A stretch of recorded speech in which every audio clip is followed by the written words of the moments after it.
Iba't ibang mga aktibidad ni Pangulong Ferdinand R. Marcos Jr. ang inaabangan ngayong araw. Ito'y matapos ang kanyang produktibong working visit sa Estados Unidos. Si Kenneth Pasyente sa sentro ng balita.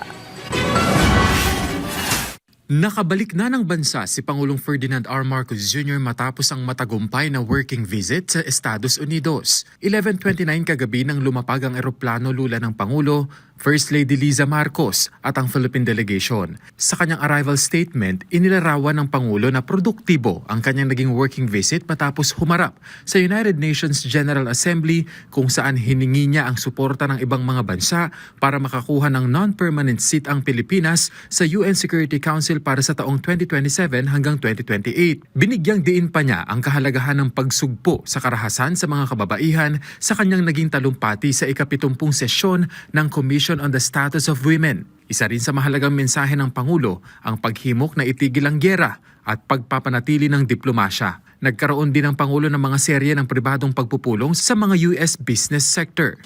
I am happy to report that the outcomes of this visit to call for peace amidst tensions in the Middle East and other parts of the world, and of course to campaign for our UN Security Council candidature.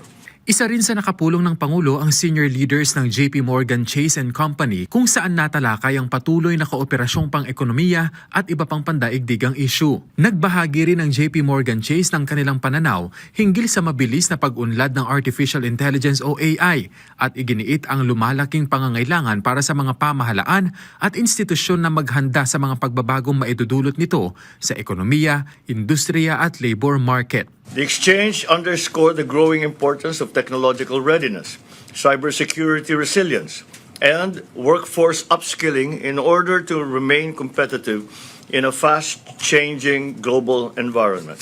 Ngayong hapon, inaasahan ang ilang aktibidad ng Pangulo sa Malacanang, kabilang ang courtesy call ni Singapore Deputy Prime Minister and Minister for Trade and Industry Gan Kim Yong at International Monetary Fund Managing Director Kristalina Georgieva. Pangungunahan din ng Presidente sa Malacanang ang Grand Iftar o ang hapunan na ginagawa ng mga Muslim upang tapusin ang kanilang pag-aayuno sa paglubog ng araw sa panahon ng Ramadan.